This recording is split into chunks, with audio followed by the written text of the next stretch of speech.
Not every spiritual sentence spoken over your future deserves immediate obedience. Some create urgency. Some create guilt.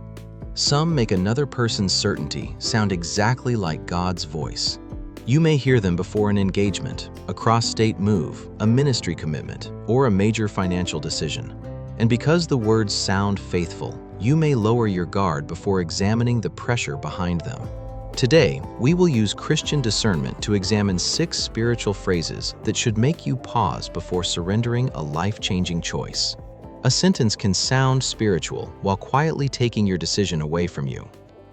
Let me be clear before we go any further. Hearing one troubling spiritual phrase does not automatically prove someone is abusive, deceptive, or controlling in every situation. Spiritual abuse is better recognized as a repeated pattern of pressure, manipulation, fear, and misused authority. Questions are punished. Discernment is replaced. Compliance is demanded through fear, shame, guilt, or the threat of disappointing God.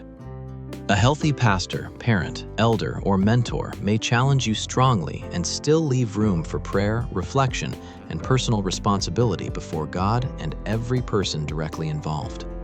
They will explain their concern, welcome honest examination, and allow you to seek wise counsel elsewhere without demanding immediate agreement. A controlling voice treats delay as rebellion and questions as evidence that your faith is weak. The warning sign is not spiritual language. It is spiritual language used to remove freedom. Watch the pattern and notice carefully what happens when you ask for time or clarification. The first phrase sounds spiritual, but it can quietly close every door to discernment. The first phrase is, "God told me what you must do." Consider Rachel, a fictional 27-year-old believer preparing for engagement after several months of dating. She cared deeply for the man, but troubling patterns had already made her uneasy. During coffee after church, a trusted Christian mentor leaned forward and spoke with complete certainty. "God showed me he is your husband, and hesitation will let fear steal your blessing." Rachel immediately felt the room change, because caution now sounded like rebellion against God. She stopped considering premarital counseling, relocation, finances, and the concerns she had quietly noticed. The statement did not simply offer guidance, it claimed authority over the decision itself. Now listen carefully, because personal impressions are not automatically false, dishonest, or spiritually dangerous. But confidence, emotion, and respected religious titles still cannot prove that someone heard God correctly. 1 Thessalonians 5:20-21 welcomes prophecy, while commanding believers to test everything and hold firmly to what is good. 1 John 4:1 commands believers to test the spirits instead of trusting every spiritual claim immediately. 1 Corinthians 14:29 shows that prophetic speech was heard, weighed, and evaluated by other believers. Scripture leaves room for discernment before commitment. Scripture leaves room for examination before obedience. Why would a genuine word from God require your honest questions to disappear completely? A claim of divine guidance may begin discernment, but it should never end it. Answer: thank you. I will pray, test Scripture, and seek independent counsel before deciding. The second phrase is, "If you really had faith, you would do it." This one may hit close to home because shame often arrives disguised as spiritual courage. Consider this fictional example of Daniel, a married father weighing an invitation into full-time ministry. One Tuesday evening, a respected leader urged him to quit his job and pledge a large donation immediately. Daniel wanted to speak with his wife, review their mortgage, health insurance, and retirement savings before committing. He asked for several days to pray, seek additional counsel, and examine whether the calling was financially sustainable. The leader replied, "If your faith were real, you would not need numbers, permission, or extra time." In one sentence, responsible stewardship became fear, and honoring his family became evidence of unbelief. Faith and responsibility are not enemies. James 1:5 directs believers who lack wisdom to ask God rather than silence reasonable concerns. Proverbs 15:22 teaches that plans are strengthened through many advisors, not one unquestioned and emotionally forceful voice. Prayer matters. Counsel matters. Consequences matter. When did examining responsibilities already entrusted to you become proof that you do not trust God? Faith may lead beyond comfort, but it never cancels wisdom, marriage, accountability, or honest financial reality before God. Faith may require courage. It does not require financial blindness. Before acting, ask whether the choice honors existing responsibilities and whether faith is being used to stop reasonable questions. The third phrase is, by saying no, you are disobeying God. Emily had spent years enduring a relative who, during several painful holiday seasons, mocked her choices, criticized her marriage, and turned ordinary family gatherings into exhausting emotional trials. The calls often came late at night, filled with accusations she was expected to absorb quietly. Finally, she limited contact and stopped answering whenever the conversation became cruel or threatening. Her relative responded, "Forgiveness means you cannot say no." Then came another charge. Boundaries proved bitterness. The final accusation was spiritual. Refusing access meant refusing God Himself. Emily did not feel corrected.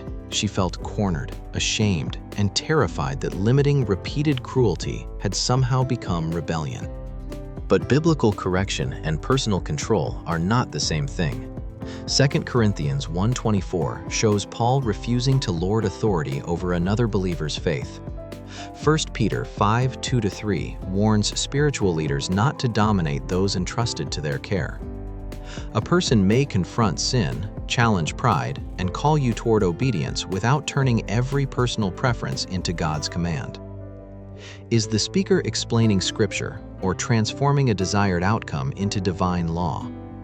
Saying no to a person is not automatically saying no to God. Healthy Christian discernment can receive correction without surrendering wisdom, freedom, or responsibility. When correction and control become difficult to distinguish, pray, "Lord, give me wisdom without fear and courage without rebellion." The next three phrases become harder to recognize because they often come from people we already trust. The fourth phrase is, "Do not question your spiritual authority," a warning that matters whenever respect becomes unquestioning surrender. Believers should approach healthy Christian leadership with humility, attention, and a willingness to receive correction. But biblical authority never makes itself untouchable or places its decisions beyond accountability. Healthy leaders explain Scripture, welcome sincere questions, and remain answerable to other mature believers. They may correct you firmly, challenge selfish motives, or warn that your decision appears unwise. A healthy elder may disagree with your decision and still encourage you to pray, study Scripture, and seek another mature believer's counsel. Their authority points beyond themselves toward Christ, Scripture, service, and responsibility within the church. Controlling authority works differently, and its pattern usually becomes visible when resistance appears. Questions become rebellion, outside counsel becomes betrayal, and loyalty to Christ becomes loyalty to one leader. 1 Corinthians 14:29 shows spiritual speech being weighed rather than accepted without careful examination. 2 Corinthians 1:24 and 1 Peter 5:2-3 both reject domineering spiritual leadership. Mark 10:42-45 presents Christian leadership as service, not the domination practiced by powerful worldly rulers. What happens when a sincere question is treated like spiritual rebellion instead of responsible discernment? The answer reveals whether authority is protecting your faith or protecting its own influence. Biblical authority can survive examination. Control cannot. Respectfully request context, time, accountability, or independent counsel, then carefully observe the response that follows. The fifth phrase is, "If you leave, you will lose God's covering." In this fictional example, Marcus served faithfully at a multi-campus church across town. His family drove an hour each Sunday, then stayed late while he led a volunteer team. Over time, his wife became exhausted, his children resisted church mornings, and their home felt rushed. Marcus considered a smaller congregation nearby where his family could worship, rest, and rebuild healthier rhythms. When he mentioned it, a ministry leader warned that leaving would prove disloyalty. Then the warning intensified. Changing churches could remove God's protection from his household. Marcus no longer felt invited to seek wisdom. He felt terrified that one decision could expose everyone he loved. Now, this does not mean every warning about leaving a church is manipulation. Isolation can be dangerous, impulsive exits can create harm, and community should not be discarded carelessly. Psalm 121 presents the Lord, not one human leader, as the keeper of his people, while responsible church decisions still require prayer, counsel, and careful evaluation. The real issue is whether spiritual language leaves you free to examine the decision responsibly. A warning explains consequences. A threat claims God will abandon you unless you remain under one person's influence. Are they describing real risks or frightening you with divine abandonment to preserve control? Fear may sound protective while creating dependency. Leaving one person's control is not the same as leaving God's care. Seek counsel, examine the pattern, and make no decision from panic alone. Phrase 6 sounds urgent. Decide now or you will miss God's will. Sign tonight. Give now. Move this month. Urgency can shrink a complicated decision until obedience and failure seem like the only available choices. Imagine leaving an emotional service with a ministry pledge in your hand before speaking with your spouse or reviewing the household budget. The music is still playing, and everyone around you is emotionally stirred and watching. The pressure feels holy because hesitation has been framed as losing a door that God personally opened. But not every deadline is manipulation, and wisdom does not require pretending that time never matters.